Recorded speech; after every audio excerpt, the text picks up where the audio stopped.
It's Tuesday, February 14th. This is Africa 54.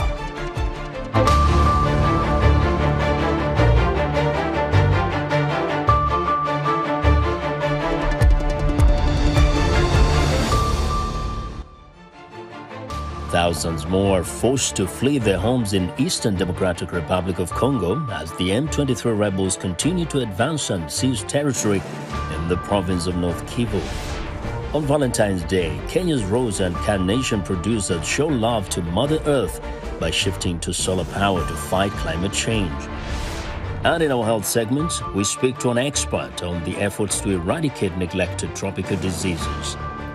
This and more on today's edition of Africa 54.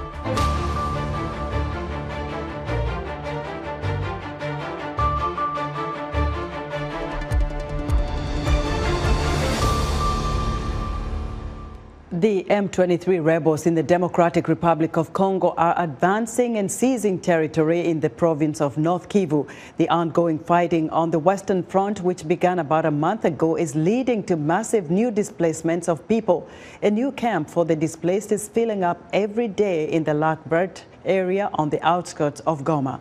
According to local authorities, more than 30,000 families are already housed there, and the displaced are expressing their fear. We fled when we saw that the fighting was starting to reach our village. There were loud bangs, and when we saw the government soldiers leaving their positions, we thought they had failed, so we had to run away. I took my children and came here. I had to flee. I saw soldiers carrying dead bodies and wounded. We also heard explosions and loud bangs, and everyone started to flee. There were women who had miscarried because of the bangs. We were all afraid. We had to run. It's a huge war. I've never seen it like this before. We are invaded. My wife had a miscarriage and is in hospital now. I was in Bulungu and I'm here because of the war. Coming here to Goma was the only option because M23 rebels control all other territories. Life is hard here and we need help. The M23 rebels have triggered chaos in the eastern part of Congo, but what they hope to achieve remains unclear. Rescuers in Turkey pulled several more people alive from the rubble Tuesday, nearly 200 hours after a series of powerful earthquakes struck the region. The latest rescues included one from a crumbled building in Adiyaman province and two others from a collapsed building in central Kahramanmaraş near the epicenter. Turkish television broadcast scenes of the rescues, but experts warn the window is closing for finding more people alive. Turkish officials and the United Nations Humanitarian Office say nearly 36,000 people have died due to the earthquake in Turkey and Syria. The earthquake region is now in the midst of a growing humanitarian crisis. Dorian Jones reports from Istanbul. For many earthquake survivors, the painful wait continues for loved ones still buried in collapsed buildings as rescuers race against time to find survivors. Two of our relatives are under the rubble. They still could not take them out. So we are waiting. We don't know if they are alive or dead, but mostly dead bodies come out now. Some come out alive, but not many. We are waiting. God should not make anyone experience such a thing. Successes still occur. 6 days after the quake, a U.S. search and rescue team dug out a survivor, part of a growing global effort to help. But with over 7,000 buildings destroyed and many more uninhabitable, shelter is of critical importance, with the region in the grip of bitter sub-zero temperatures. For many, just staying warm is a daily struggle. I applied, but no one gave me a tent. I'm taking care of orphan children. The front of my house was utterly cracked. We were afraid to go back there. There are some places to shelter from the cold, like mosques, schools, and condolence houses, and these are the places we have been staying. Many remote villages where temperatures drop to -20 Celsius are only now starting to receive assistance, thanks in many cases to local support groups. Neighboring Syria, too, is only now starting to receive aid. AIDS groups warn assistance is desperately needed in the rebel-controlled Idlib province that was devastated by the quakes. The delay in accessing the aids and the humanitarian aids through the borders increased the vulnerability, increased the crisis which is affecting the people over there. These medical supplies is approaching to be finished, and also the logistic supplies for the civil defense are approaching to finish, including diesel for the equipments and vehicles for evacuation. In Turkey, international assistance is picking up as the government faces criticism over the speed of its response to the disaster. Those in shelters contemplate the painful reality they face. We are staying with 4 families in this tent. We have no heating, we have nothing. You can see this is all we have.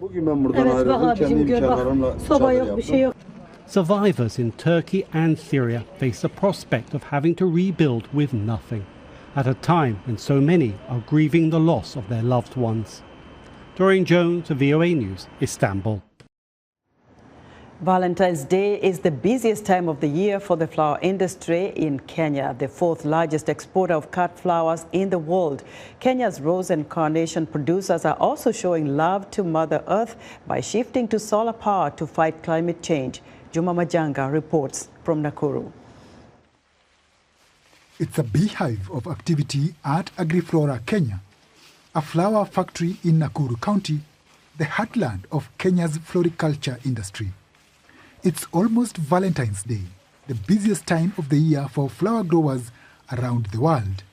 The cut flower industry generates hundreds of millions of dollars for Kenya each year, but the industry has been blamed for widespread pollution.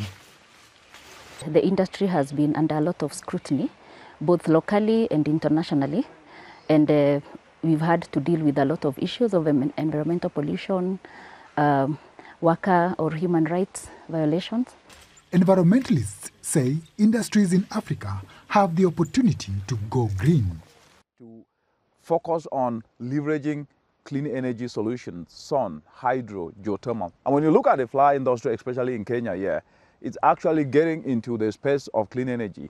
Kenya's flower producers say in recent years they have been shifting to solar power for lights and equipment, in part to cut carbon emissions and fight climate change. By embracing solar, we are trying to control the emission of carbon dioxide from what we are doing in the farm. So we've estimated by embracing solar to be cutting down on carbon dioxide emissions by about 52 tons per month. That translates to about 600 tons of carbon dioxide every year. Flower growers say solar power has also cut production costs.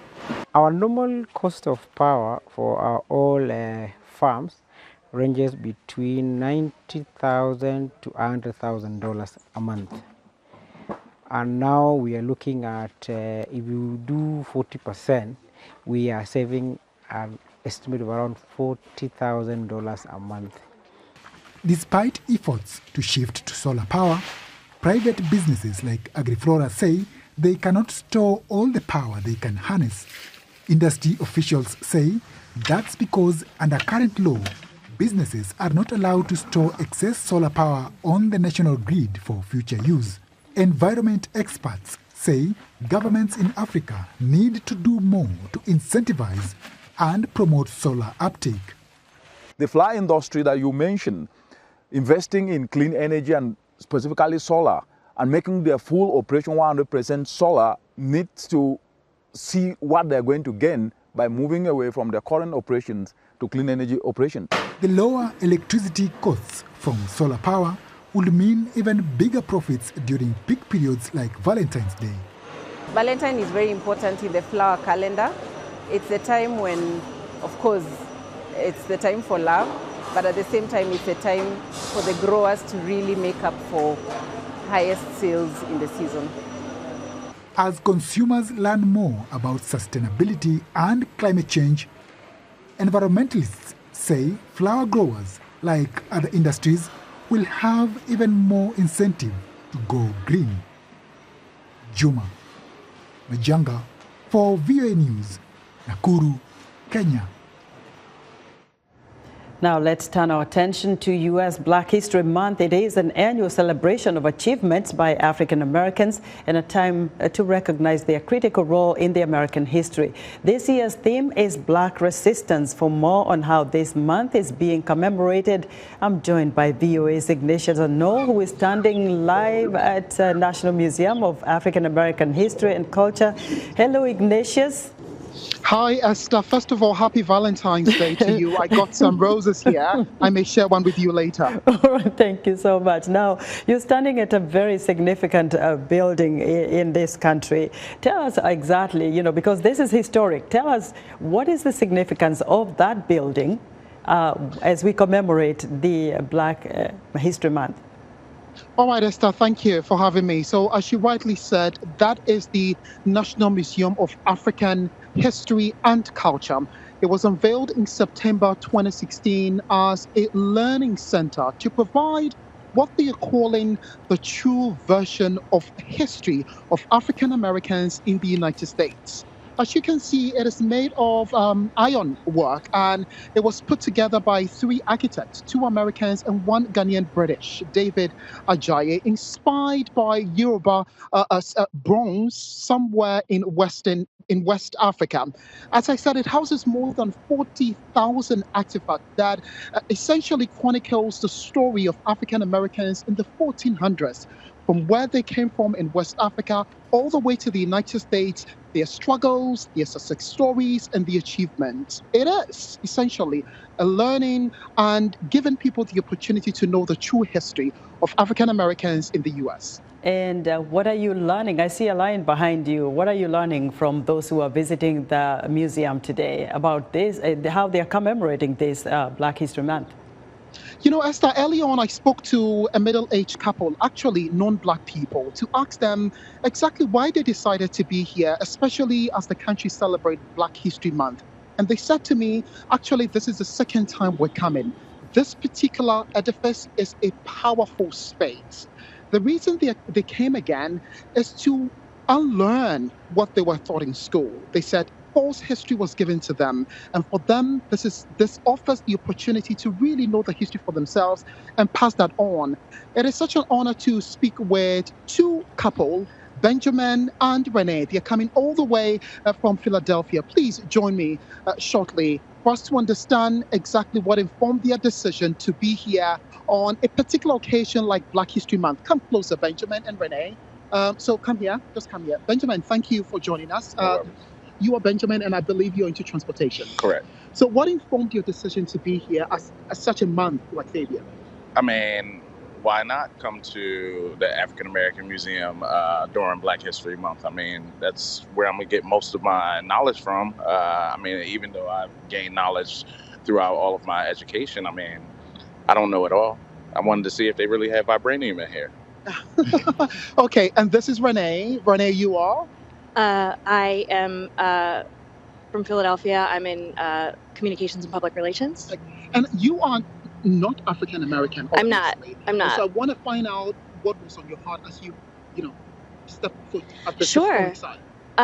Yeah. Well, I think for me as a white person, it's important to listen and to learn. Like you said earlier, there's vast parts of the African American experience that we're not taught in school. So coming to a place like this really allows me to get a fuller understanding, aside from just slavery and Martin Luther King and, George Washington Carver. Like knowing everything else that happened and learning about it in, an objective and immersive way was what made me decide to come. Thank you. Benjamin, let me come to you. What do you want to see moving forward, particularly for African Americans, following the killing of George Floyd last month in Memphis? The conversation around police reform ignited again. Do you think there's been the political will in tackling these issues for the community? No. I think they need to do a little bit better as far as informing the community. like having museums like this all around the world, not just in, the main place where they have museums in America, Okay. And I just want to finally come to you, Renee. As you live here today, what are you going with? I hope to leave with a better and more fuller understanding of the African American experience. Thank you all for your time. Thank you. All right. So, Esther, that's Renee and Benjamin there for you. You are wonderful, Ignatius. I gotta have to say goodbye. Bring the roses back quickly. I will. Thank you. Yes, Ignatius and Noah reporting live from the National Museum of African American History and Culture.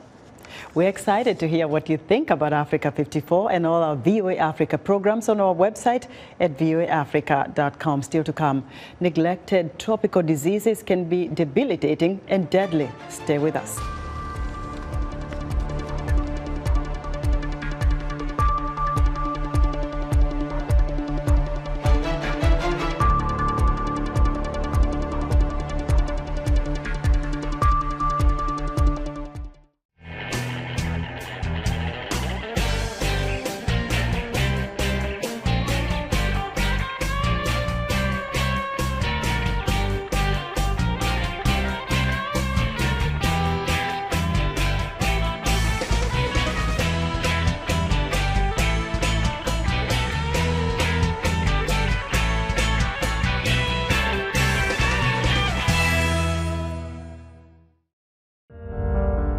In times of change, when the world seems uncertain and what we hear doesn't reflect what we see, we seek the truth. When we are told only part of the story, we lose trust. In moments of crisis, our dreams, hopes, and wishes for a better tomorrow depends on a free press. At Voice of America, we bring you the stories that people take risks to see. We connect the world and unite it with truth. At Voice of America, we show you the whole picture. In other news, Kenyan Defense Minister Aden Bare Duale says soldiers are being sent to 6 counties across the northwest to join police in the fight against rampant banditry that has killed more than 100 civilians and 16 police officers over the past 6 months. 8 Croatians facing child trafficking charges in Zambia were granted bail Tuesday in the city of Dola following their rearrest last week while trying to leave the Southern African nation. The group says they legally adopted 4 children from Congo, but Zambian authorities have accused them of trafficking the minors. And the Precious Stones Gemfields Group says it is halting mining operations and is evacuating personnel from its Naroto exploration camp in Mozambique's insurgent hit Cabo Delgado province after Sunday's attack on Naroto village. The U.S. military has shot down 3 more flying objects of unknown origin. Chinese officials say they can't say whether the newly downed objects are theirs, but they say the U.S. is overreacting. As Washington searches for answers, one thing is clear: China-U.S. relations are taking a hit. VOA's Anita Powell reports from the White House. There are many questions about the 3 unidentified flying objects the U.S. military has shot down in as many days. Here's one thing the White House can say with confidence. There is no indication of aliens or terrestrial activity with these recent takedowns. Wanted to make sure that the American people knew that, all of you knew that, and it was important for us to say that. But seriously, White House officials offered one theory on why the military is suddenly finding more of these flying vessels. Because these are the objects they're looking for. If you set the parameters in such a way that to look for a certain something, it's more likely that you're going to find a certain something. On Friday, less than a week after downing a Chinese balloon over the eastern shore of the United States, the U.S. military shot down a UFO over Alaska. On Saturday, the U.S. worked with the Canadian military to take down another over the Yukon Territory. And on Sunday, a third was shot from the sky into Lake Huron. People should not panic, Kirby said.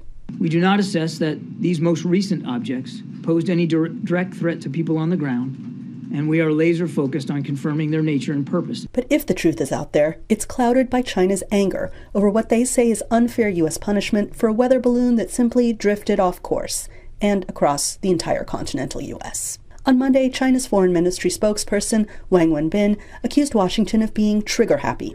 He did not say whether the 3 recent objects were Chinese, but fired a volley of accusations at Washington. The U.S.'s abuse of force, overreaction, and escalation of the situation goes against the spirit of international law and against international practice. Now they are hyping up, exaggerating, and exacerbating the situation, using this as an excuse to illegally sanction Chinese enterprises and organizations. China is strongly dissatisfied and firmly opposes this. The White House said there is no current plan for President Joe Biden to talk to Chinese President Xi Jinping. And Kirby said the Chinese military is not interested in speaking to the U.S. Defense Secretary. He also repeated claims that the U.S. does not have surveillance aircraft in Chinese airspace. That, says analyst Emily Harding, sets up tension with Beijing and raises serious questions for Washington, questions that Kirby could not answer when asked on Monday. I think the messages that are sent to Beijing is, hey, we caught you, we know what you're up to, cut it out. I think the more interesting question right now for the Pentagon is going to be, what are the rules of engagement on these? Suddenly we've found these objects that are floating over the northern United States, and are we going to try and shoot down every single one of them that floats over the airspace, or are we going to come up with a much better way of determining what is and is not a national security threat? And she said the conspiracy theories floating around the internet raise another concern. When we have so little information out in the public, it's very easy for misinformation, disinformation, conspiracy theories to spread. There's been some, I think, well-intentioned joking about this on the interwebs over the weekend, but at the same time, like, you don't really know and you don't want to speculate and spread potential mis and disinformation. Which leaves the biggest question of all. Once investigators learn what the objects are and what they were doing, what then? Anita Powell, VOA News, the White House. It's time for Health Report, and in for Linomudu today is Mkamiti Kibayasi. Hello, Mkamiti. Hello, Esther. At least 9 people have died in Equatorial Guinea, first outbreak of the highly infectious and deadly Marburg virus, a disease that is similar to Ebola. David Doyo has more. Equatorial Guinea has confirmed its first outbreak of the highly infectious and deadly Marburg virus. That, the World Health Organization said on Monday, follows the deaths of at least 9 people. Speaking on state television, Health Minister Mito Ondo Ayakaba said samples sent to an Institut Pasteur laboratory in Senegal had come back positive for Marburg, which is similar to Ebola. La enfermedad causada por el virus. The illness caused by the Marburg virus is serious and fatal. Este virus causa una fiebre hemorrágica. This virus causes a serious hemorrhagic fever in people. The death rate can reach 88%. Para que se hagan una idea. To give you an idea, the death rate of COVID-19 didn't reach 2%. La tasa. Currently, there is no preventative vaccine. No existe vacuna preventiva. The minister said the 9 deaths have been linked to a funeral ceremony in Key and Tem province. Local health authorities initially reported an unknown illness causing hemorrhagic fever cases on February the 7th. In addition to the 9 deaths, Equatorial Guinea has reported 16 suspected cases of Marburg virus, with symptoms including fever, fatigue and blood-stained vomit and diarrhea, the WHO said. People have been quarantined and movement restricted in Key and Tem. Neighbouring Cameroon has also restricted movement along its border amid concerns about contagion. That was David Doyo of Reuters reporting. The World Health Organization is classifying 20 neglected tropical diseases as debilitating and sometimes deadly for humans, especially if left untreated. Guinea worm disease is one of the diseases, and it's caused by a parasite. I spoke to Dr. Elisha Osati from Muhimbili Hospital in Dar es Salaam, Tanzania, who explains how Guinea worm and other neglected tropical diseases are treated. He also spoke on whether a pregnant woman with trachoma can spread the disease to her unborn baby.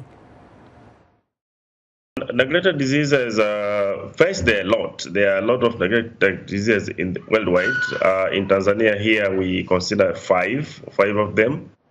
And everyone have a different modality of treatment, but mostly the treatment are either antibiotics or antiparasitics. So when you talking about, for example, here we have schistosomiasis. We also have things like trachoma. We have filariasis. And we have different forms of intestinal worms. We have big campaigns that are going around. Some of them funded by USAID in collaboration with the Ministry of Health Tanzania, for example. Because most of these neglected diseases are because of their genes. Most of them are because of the worms that are available in the environment. Some of it through we say fecal oral. So because, for example, trachoma, the flies that act as a vector for trachoma, they will lay their eggs in the soil where these feces. But again, intestinal worms, for example, they also lay the eggs when there is with the human feces. So it is important to clean the environment.